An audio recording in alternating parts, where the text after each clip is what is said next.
It's been a week that went by really fast, isn't it? Before we thought it was already done. Reminder, my research, you can find it there on that ResearchGate page. I'm going to be sharing some of my research in this lecture. There's also the Twitter account, EddieRDMD. There's also the YouTube page. And if you want to come and travel with me around the world, there is that page of Instagram.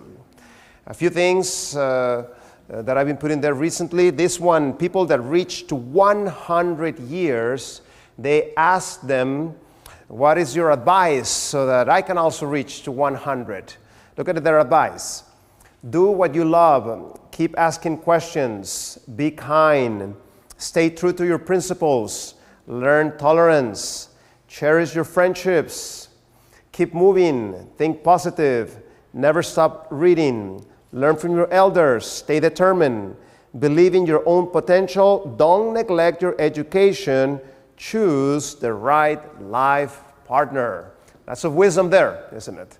These are people that reach those 100 years and they are sharing that wisdom with us. This one, the little warning there is not a good idea to sit for too long. Sitting for too long increases your risk of stroke. This is from Harvard University.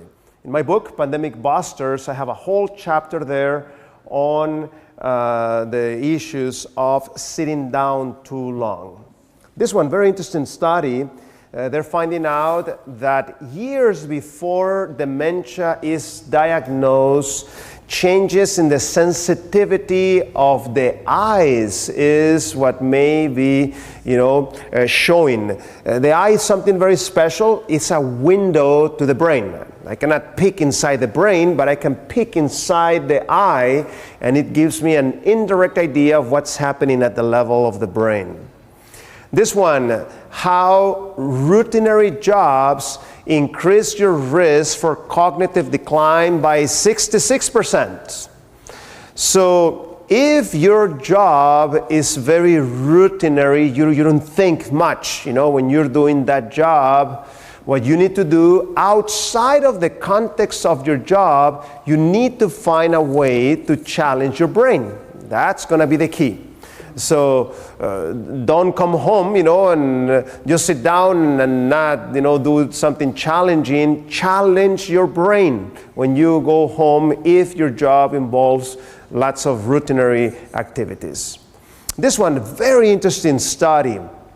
It was showing that people with hypertension, as they start to increase the amount of fiber a day, there was a linear relationship between their blood pressure and the amount of fiber they were consuming. So for each additional 5 grams of fiber, the blood pressure came down 2.8 numbers in the upper number and 2.1 in the lower number. So as you can see, it's something that is practical and easy to do. This one is in Spanish, but I wanted to share it with you. It's a very interesting article. It came from the most important newspaper in Spain. They were reporting on this study that was showing that the famous Ozempic, that semaglutide, this medication that people take to lose weight. Sure, people lose weight, but in this study they were showing that by ending that treatment, within a year, 75% of the weight loss was gained again. So, see, it doesn't work. You lose it, but then you gain it.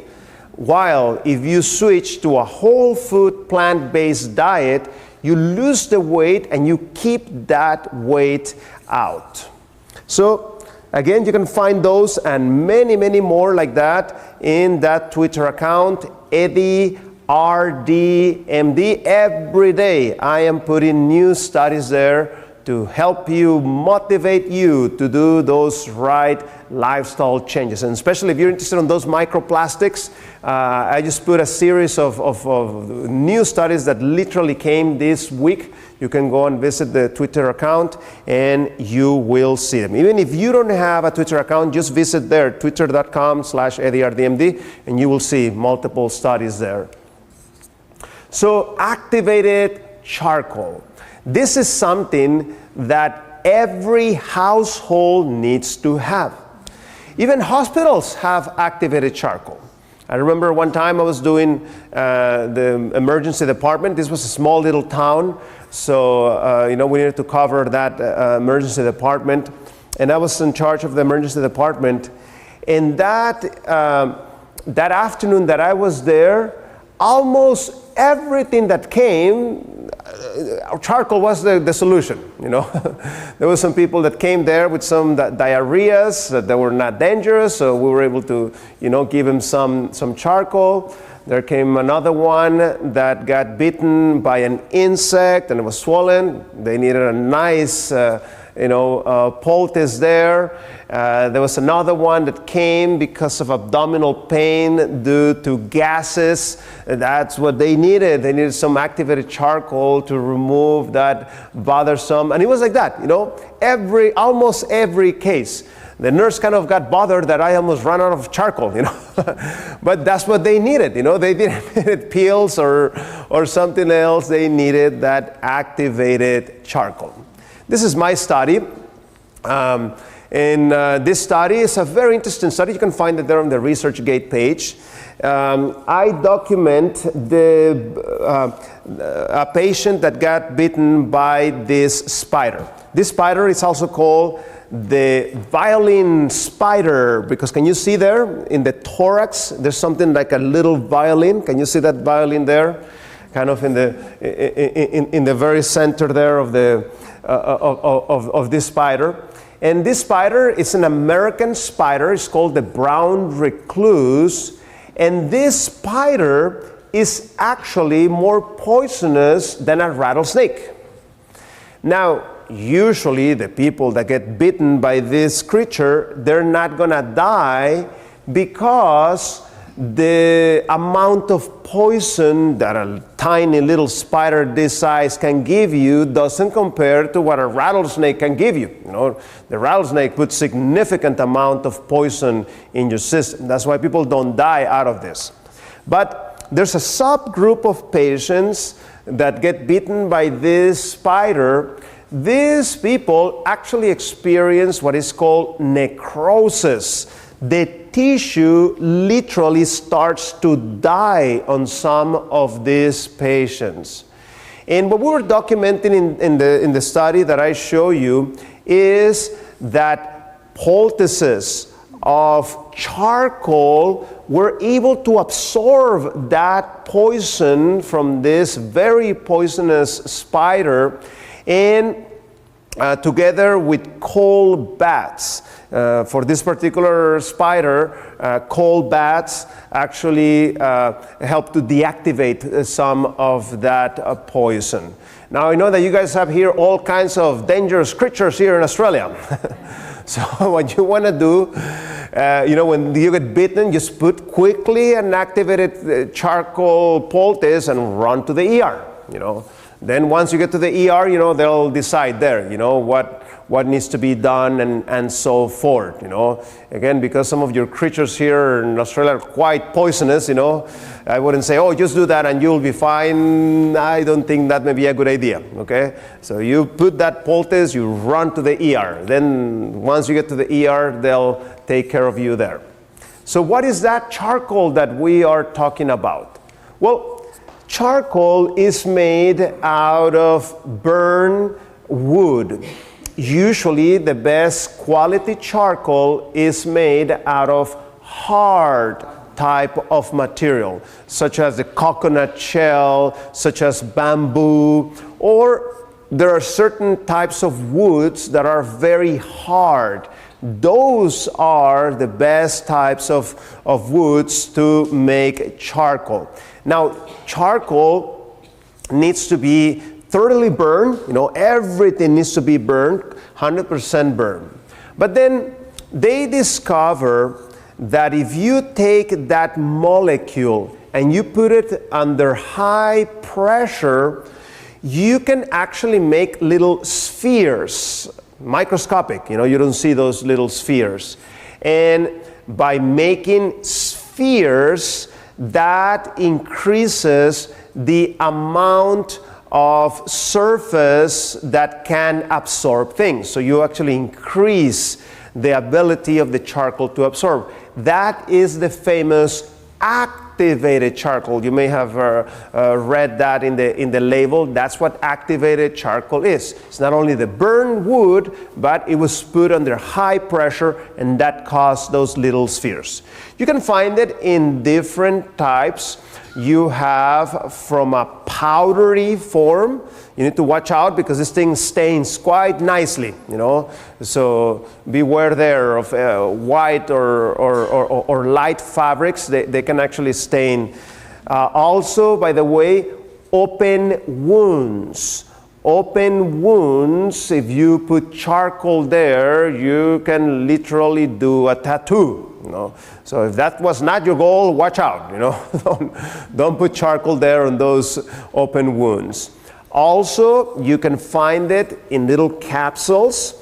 You can actually take the capsules and open them, and you have that little powder. Or you can get it in tablets. That's the usual, the formats that you can find it. The most useful one happens to be the powder, because with the powder, you can drink it, you can make poultices, all kinds of things. Now, the nice thing about the tablets is that it's something that can travel very easy. You have a trip to Thailand or something like that where you're going to be eating, very unfamiliar foods. The tablets you can carry with you, and if something doesn't agree with you, you can take a couple of those tablets. So here you can see a micro photograph of that charcoal. So as I told you, the little spheres that are formed increase that. And not only the activation of charcoal is little spheres, but you actually change the electric ability of the charcoal. So it actually absorbs much more. And that's why if you have ever managed that little powder, it kind of behaves kind of strangely. It's not like sand. It feels like something that pours out of your fingers, and that's because of those electric currents. So that's the way usually that needs to say activated. I don't know the rules here in Australia, but certain countries, if you have activated there, it needs to be activated. You cannot sell it if it's not. I don't know if they, are actually looking after that here in Australia. So here it is, how in a very primitive type of setting, you can burn the very hard type of wood. Again, remember that needs to be burned completely. And then once it's completely burned, you can just, smash some of that, and you can get the charcoal in that way. So this charcoal, sometimes they do it with bones and things. I don't recommend that type of charcoal. I'd rather have a charcoal that comes from vegetables and so forth. And this charcoal, the choice, as I told you, is going to be hard woods. And throughout the world, there's different types of hardwoods, and you may know, like eucalyptus, you have plenty of that. And also they can add, some fruit woods and so forth. And this is going to be something that has high alkalinity and low minerals. So you have the regular charcoal, that's just the pure charcoal that you smash. That is the regular charcoal that has been used for a long, long time. but there is that activated charcoal, that high steam, high temperature, high pressure increases the absorption capacity of the charcoal. So the one that is the highest quality is the one that is made with very, very high temperatures. So by doing that, you increase the capacity of that charcoal to absorb as those honeycomb areas increase, the areas that can absorb. So they say that 1 ounce of finely ground activated charcoal has the equivalent absorptive potential of having 6 football fields of something that is absorptive, tremendously capacity that it has. So that's why charcoal absorbs everything. That's why, for example, you shouldn't be taking charcoal with your meals on a regular basis, because it's going to literally absorb your nutrients. It's not a good idea to do that. It's not a good idea to take charcoal with your medication, because it's going to absorb your medication. And he says if you didn't take the medication. In fact, that's some of the things that sometimes are used in the emergency department when somebody has intoxication and so forth. You can introduce a bunch of charcoal there in the stomach, and that can help, get some of those toxins that are currently there. So this healing tool is something that every home needs to have. So the two characteristics is adsorption and absorption. There are two different things. The adsorption, that one uses electricity, as I was telling you. You start changing the electric potential things on that, electric currents on that charcoal. And the absorption, that one is the mechanical action. That's the one, that starts trapping inside its surface all those toxins and so forth. So absorption, adsorption. So absorption incorporates parts of itself and suck it up, while the adsorption causes those atoms and molecules to come into its surface like a magnet.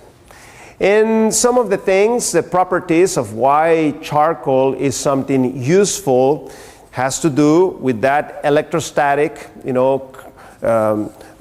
field that it has, so it can attract things, and also that capillary action, and also if it's truly, truly well done charcoal, the body is not gonna digest this. As it comes in, it's gonna come out. So when you go to the restroom, you're gonna see black, because you're going, this is coming out. In fact, sometimes even charcoal is used to measure how fast is your transit time. So if the transit time is too long, that's not good. It means, that there's some issues there, lack of fiber, too much stress, not enough water, and so forth. So you can literally measure that. And is not a mineral, is not a food, is not a drug, and it shouldn't have any taste or any odor. The ones that have the hardest time with this are little children, because they see black, then they don't like it, and they're going to drink this black liquid there. So sometimes you have to distract them or do something like that. It doesn't taste like anything, You will see if you try some of it. So watch out, non-safe charcoal. This is charcoal that you do not want to use. Those briquettes that you use, they sell in the package in the store so that you can turn on your barbecue and so forth. those things are loaded with chemicals and things, so that when you put the match, easily they can turn on and so forth. You do not want to be, partaking of those chemicals in your body. Watch out.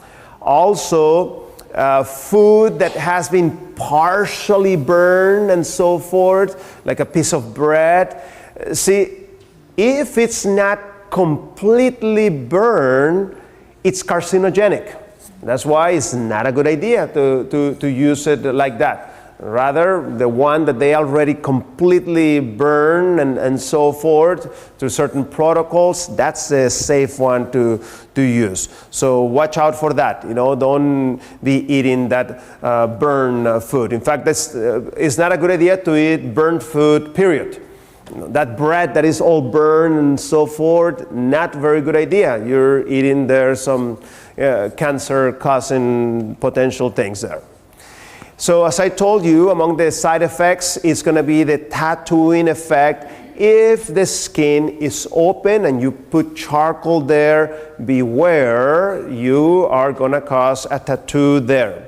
Some people, charcoal can cause constipation. That's why when you're taking charcoal, you need to drink enough water so that it can pass more easily through your system. The reason why it causes constipation in some people is because of its ability to absorb. So it's going to absorb even some water and some of the fiber and things that you have in your digestive tract, and the body's going to have a hard time pushing that down the line. But if you drink enough water, you saturate that charcoal and then it can come out much easier.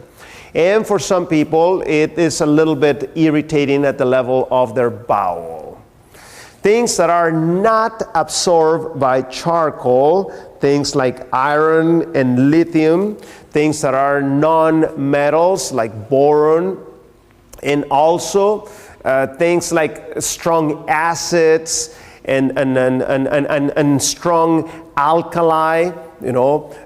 Some people try to commit suicide with this type of things, and you think, oh, you're going to put some charcoal and it's good. No, you need to take those people to the ER ASAP. There's some different tools that we can use once we are in a hospital setting to deal with this type of emergencies.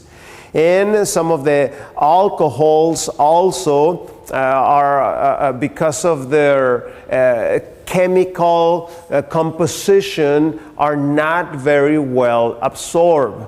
So if we're dealing with an intoxication of that, again, in the ER, that's where these people need to be dealt with.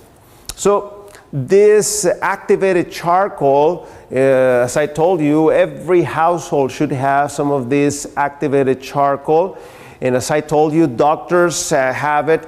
In fact, many times when you call, there's usually a number here for poison control.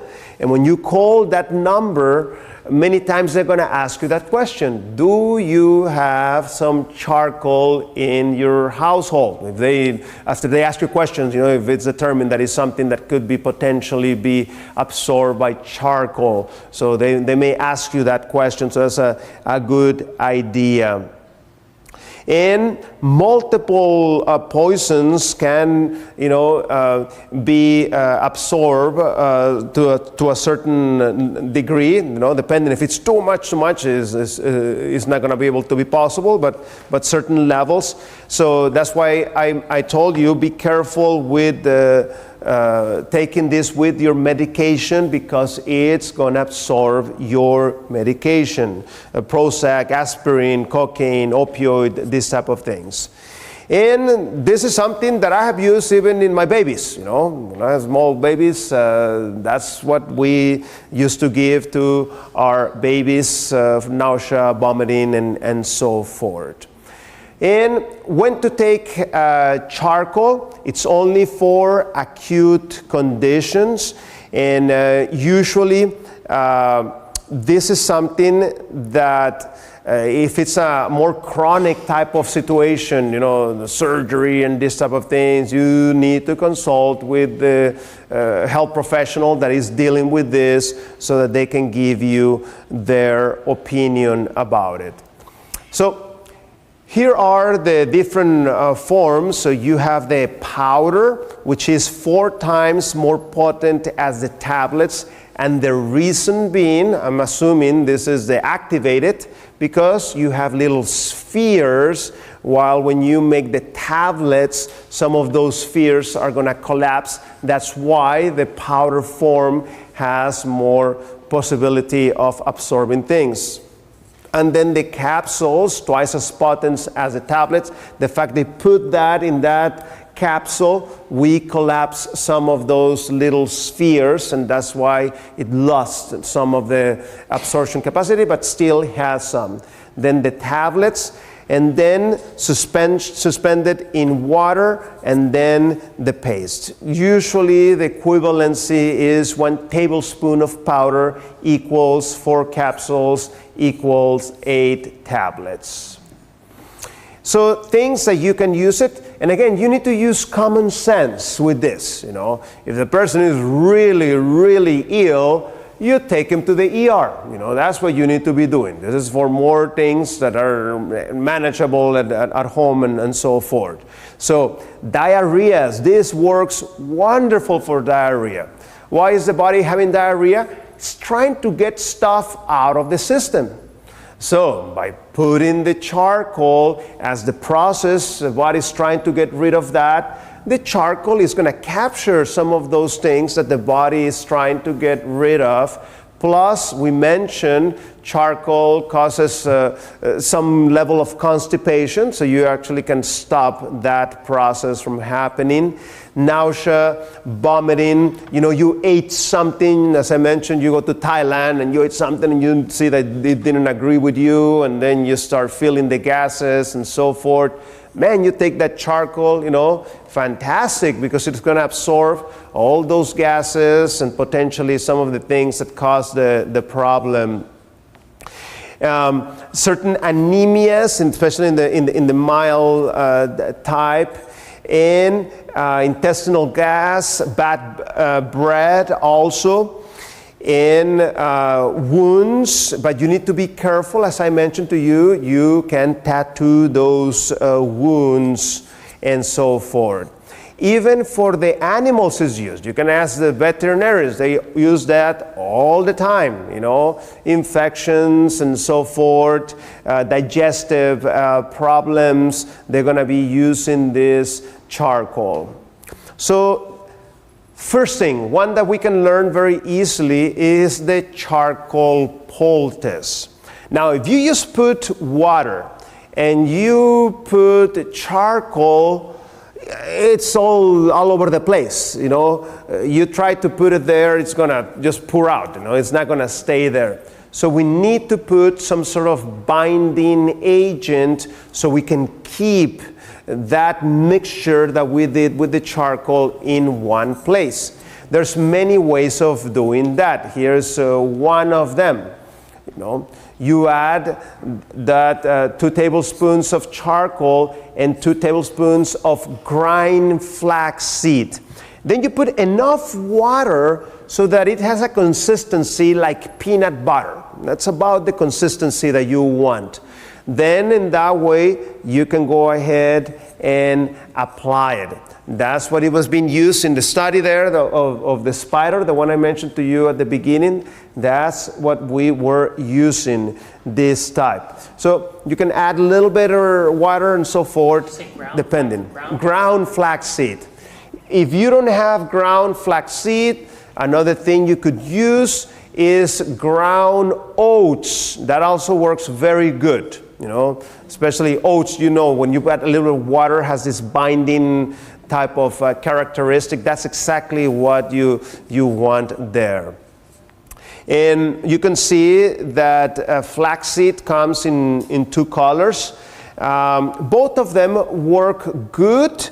The one that is a little bit bigger tend to work a little bit better, but if you don't have that, that's okay. You can use the one that is a little bit smaller, no problem.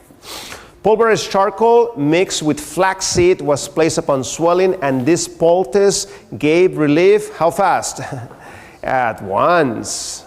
One of the most beneficial remedies is pulverized charcoal placed in a bag and used in fomentations. This is a most successful remedy if wet in a smart wheat boil. It is still better. Have ordered this in cases where the sick were suffering great pain, and when it has been confided to me by the physician that they thought it was the last before the close of life. Then I suggested the charcoal, and the patient slept. The turning point came, and recovery was the result. So here is something that we can do. We put that charcoal paste that we made, we put it in a sheet of paper, of towel, and then we go ahead and apply it. Beware, as I told you, charcoal stains. So if you don't want, to be staining something, you may add some cover in there. You can use plastic. It's not going to absorb the plastic, You can use this ceramic wrap that you have in the kitchen that keeps it nice and tight there so that it's not spreading out. People that have, for example, some issues with pains in the joints, sometimes that brings relief. You keep it there the whole night, and you will see by the morning how it starts to improve. And that plastic wrap, keep it nice and secure about 8 hours, and then you would have to change it because it will reach its absorptive capacity. And if you want to keep on applying it, you need to throw away. So don't reuse the poultice because it has absorbed all these poisons. So what you do, you throw away that and you make a new poultice. That's the way that it works. So here it is, the step-by-step. If you want to warm it up a little bit, that's okay. Here it's a little bit warm, the water. Then the grinded charcoal, flaxseed was added.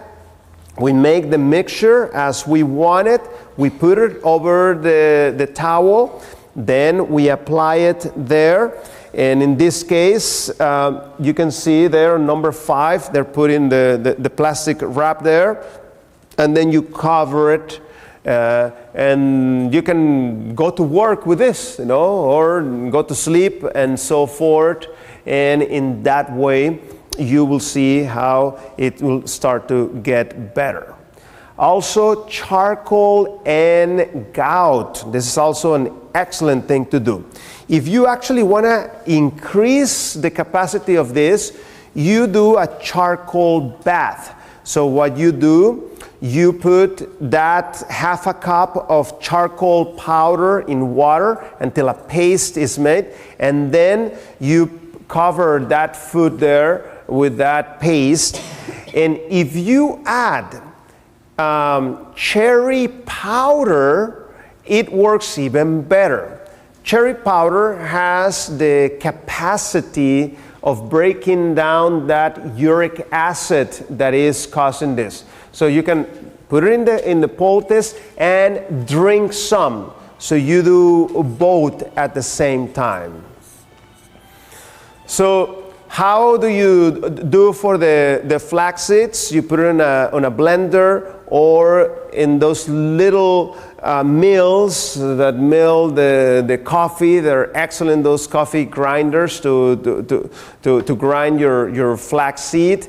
Once you have that flax seed, about 1/3 part of a flaxseed meal together with the charcoal. So the idea is that you don't want to have that flax meal too much beforehand and grind it, because it starts to get oxidized and get rancid within a week. So you don't want to use that type.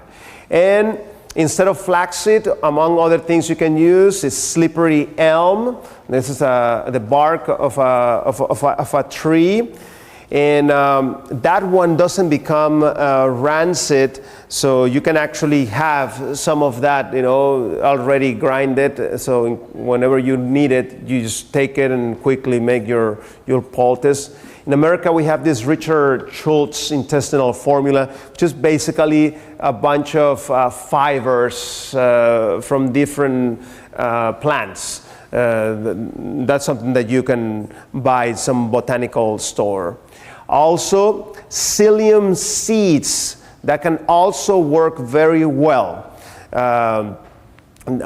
Places that they sell botanical things, they have that. So usually it's about 2/3 parts of the activated charcoal with 1/3 of that psyllium. And you can also do a jelly poultice. And the way you do this is you use the flaxseed or corn starch. So in that way, that poultice is going to be kind of jelly-some, you know. So I don't know if you have noticed, if you have grind flaxseed and you add water, it becomes like this gelatinous type of mixture. So that's what you're doing. You're doing that's why it's called a jelly poultice. So you mix that flax seeds with 1 to 3 tablespoons of activated powdered charcoal, and then you add 1 cup of water, and you keep it aside to wait for the charcoal to start absorbing the water. It gets nice and thick. Or you may heat it and then allow it to cool. That increases that jelliness. And then you put that jelly, and the advantage of the jelly is it's kind of manageable, you know, that you can, you can spread the jelly on your bread. That's how you spreading this very easily on the area that you need to be treated.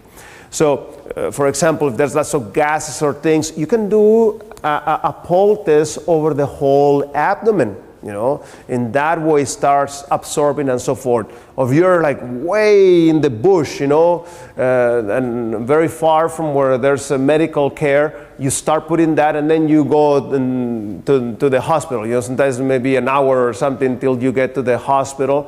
While you get there, you know, the charcoal can start helping some.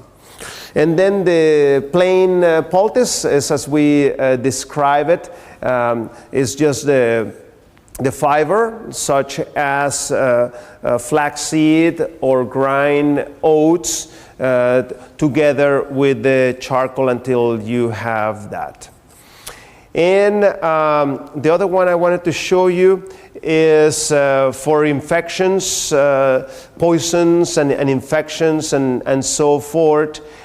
So the way you do 4 to 6 capsules every hour as needed, or you take 1 or 2 tablespoons of charcoal, you mix that, and that's how you apply it. And another one that I wanted to show you, this one. So in closing, I wanted to show you something. So the key of the game is going to be to try to live an anti-inflammatory lifestyle. And that anti-inflammatory lifestyle, we are going to help it by eating enough fruits, vegetables, cereals, legumes, and spices. Spices have a lot of beneficial potential if we know how to use them. So these spices, as we study them, we find more and more properties. See, in the vegetable world, we have something called the phytochemicals. And phytochemicals are substances that are found in vegetables that have therapeutical potential. So as we study those, we find these medicinal components that we can take advantage out of them. So it's a good idea to add, as I mentioned previously, spices that are not spicy. That's the key. If it's spicy, it's irritating, and we're going back, you know. And these spices are what cause the fact that they conquered the American continent. The deal was that they found that the spices of India, the people in Europe were very fond of them. But it was a long ways. and it was expensive to bring them. So the reason why Christopher Columbus tried to reach the Indian continent is because he wanted to find a shortcut through the other side of the world so that they could get the monopoly of the spices and win against the Portuguese, which were doing this negotiation on the other side.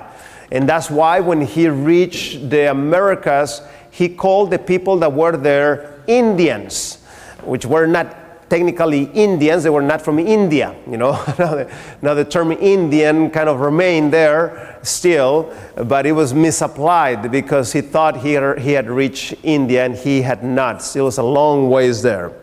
So spices can have all kinds of benefits. Here's in a Scientific America, they had this article there about how from treatment of Alzheimer's to cancer to other diseases. And there's some excellent books about it, like this one, Healing Spices. Even this one, Molecular Targets and Therapeutic Uses of Spices. So how do we go from those exotic spices to modern drugs? Well, they have done some very interesting studies on the properties that different spices have on health.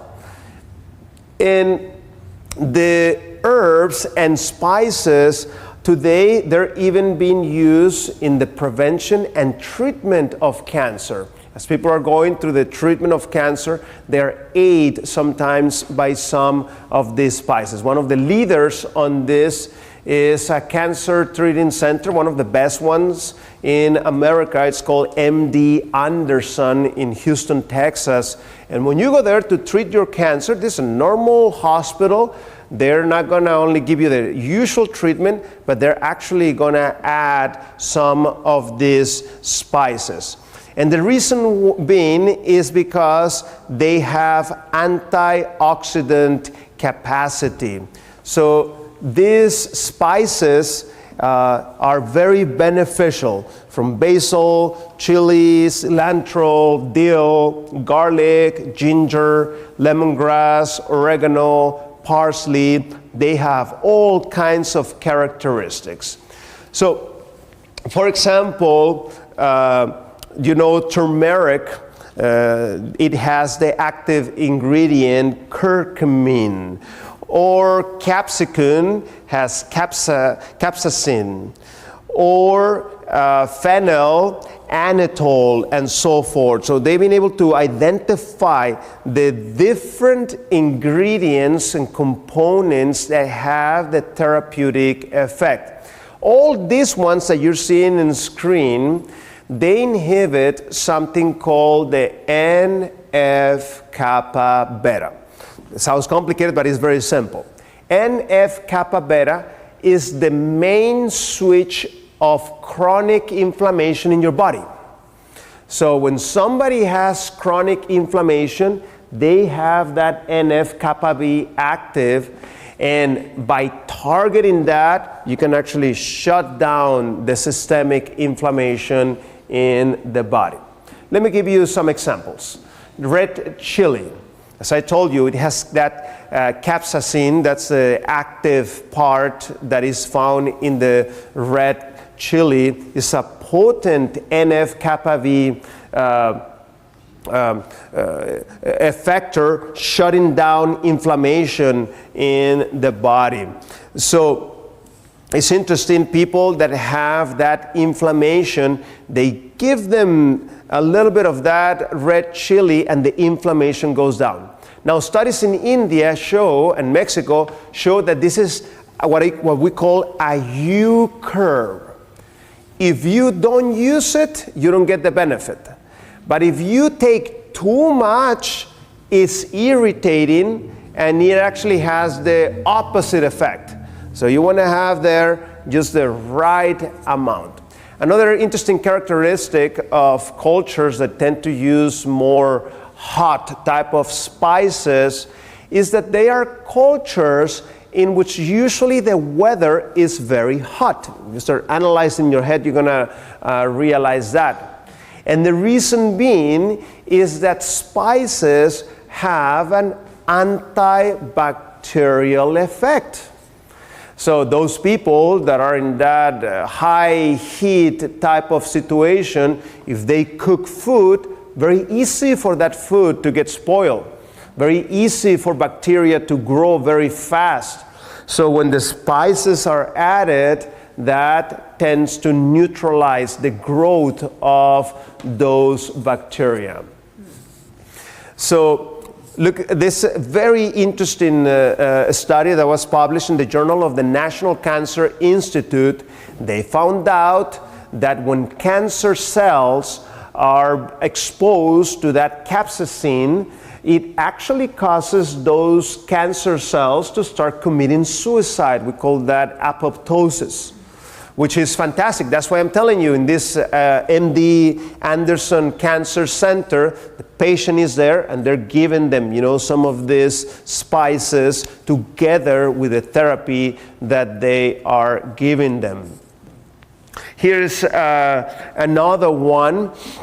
And on this one, it was showing how the genes that are stimulating the cancer growth, when they were giving them the active ingredient of ginger, those genes of cancer started shutting down. You think that's good? Yeah, that's exactly what you want. You want to shut down those genes so that that cancer starts to create apoptosis. That apoptosis word, that is that cell suicide. The cancer cells start to commit suicide. And here's another one in which they were studying the ginger on cancers of the bone and cancers that started as a breast cancer, and then they started causing that bone to be affected. When they added that ginger as part of the therapy, the bone started healing. And there's another one, cumin. This one also stimulates the apoptosis of those cancer genes. Again, remember that word apoptosis means cell suicide.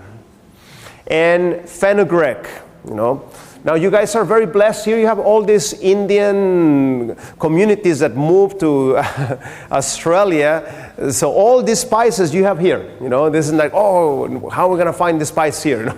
I can assure you, you have them here, because the people from India very commonly use all these spices. So here the active ingredient is that diogenin, and that one, in the case of the cancer of the bones, they actually found out that the invasion and the proliferation of the cancer was actually inhibited by adding that fenugreek active ingredient. And you can see it there between the untreated and the one on the right, that they give the active ingredient of the fenugreek. See it there in the bottom. On the left, you can see the cancer is quite spread out, while on the right bottom, it's more sporadic because those cells started, dying as a result of that. Another one that has also very much therapeutic effects is this fennel. And this one, when they check the markers of inflammation, was started to shut down. When somebody has cancer, inflammation goes very high. We want to shut down that inflammation when somebody has cancer. And also that apoptosis. So the interesting thing is that the cancer cells are the ones that start to die, while the healthy cells are not affected. That's the beauty of this type of approach. Another one, the long pepper. If you're not familiar with that, you can see the image there in the upper left corner exactly what I was telling you, selectively killing the cancer cells. So the rest of the cells, no problem, but the cancer cells don't like, this type of active ingredients, and they start committing self-suicide. This came out in journal Nature. As I mentioned to you previously, journal Nature is the most important journal in the scientific literature. Another one, the cardamom. Little seeds here, they look big, but they're little seeds. And this one makes the tumor more likely to be influenced by this, so that it stops growing and starts to be controlled. Once you do that, then you give an advantage of the body to go and finish that tumor, and so forth. And we know about this also by the fact that Indian people use these spices all the time, Every single one of them, they use them on a regular basis. In fact, they're part of what they call this garam masala. If you're into Indian food, you get all these different spices and then you grind them. So you're getting all these beneficial effects. And we can see that in India. India is interesting. It has very low cancer rates when you compare it to some of their neighboring countries, and has to do with the fact that people consume these spices on a regular basis. Another one, cinnamon. This one very familiar, in the English type of dishes, you're going to find this ingredient very much. And this one not only has anti-inflammatory, it also is antimicrobial, so microbes don't like to grow when it's there. Antioxidant, which help us, keep ourselves youth and so forth. It's anti-tumor. It has effects at the level of the heart, healing the atherosclerosis and so forth, lowers cholesterol, and it helps to improve the immune system. Also, other groups of studies that have been published in multiple occasions is that for the diabetic, it helps keep those levels of glucose more under control. And curcumin, also excellent spice, especially for people that start to, be in senior population and so forth, because many of the maladies of the seniors, such as osteoarthritis, atherosclerosis, and so forth, curcumin has that positive effect. And this is something that has been known for a long time. Since 1842, there was a researcher, and he's the first one that isolated the most active component of the curcumin. And then in 1913, they actually synthesized something artificial that looked like that. And in 1953, they realized that when curcumin is added to other spices, this has actually a synergetic effect. So I just wanted to close with this, to show you not only the charcoal, very important, but also add some good spices to your meal and invite me, because I love this Indian food. And they have all these beneficial effects. You don't need to wait until you have cancer to start taking these spices. Start to be knowledgeable how to add these spices to your dishes. In that way, you will increase the flavor of your dishes and you will enjoy the process. So thank you very much. Don't sit down, don't sit down, don't sit down. Tomorrow morning at 9:30, what is your subject going to be? That's right. So I'm going to be sharing a little bit my story when I went to medical school and so forth. So yeah, a little bit there of my testimony, my story. Okay. And then at 11 o'clock, what are you going to be sharing? So at 11 o'clock, we're going to be dealing with a little bit on the subject of neuroplasticity, how our brains can change and how to harness that advantage, because there's a very toxic toxin around that fights against our brain. So don't miss it. You will get the whole picture and understand why certain behaviors are so positive to help us gain the victory over that toxin. All right, one more thing, very shortly. What's one way that you used, because you said that you used charcoal at home. I know. That's right.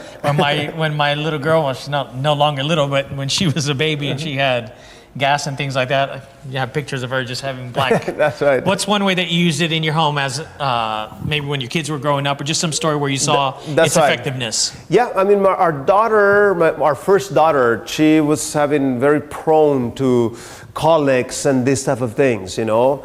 So yeah, you know, we tried out there with her and it worked wonderful, you know.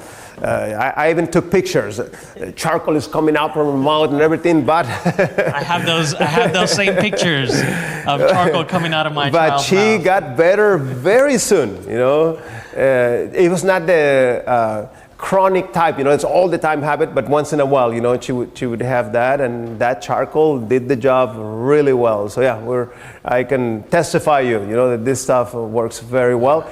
Also, you know, when you have kids, they're touching the wasp and things, and sometimes, you know, insects that bit them, nice poultice there. Man, it does wonderful things, you know, to be able to absorb those toxins and be able to, you know, start that healing process in the right direction. Well, thank you so much for your presentation tonight, Dr. Eddie. Friends, there are some light refreshments available immediately after this, so please feel free to go have some talk, enjoy yourself, fellowship, and we'll see you tomorrow morning at 9:30.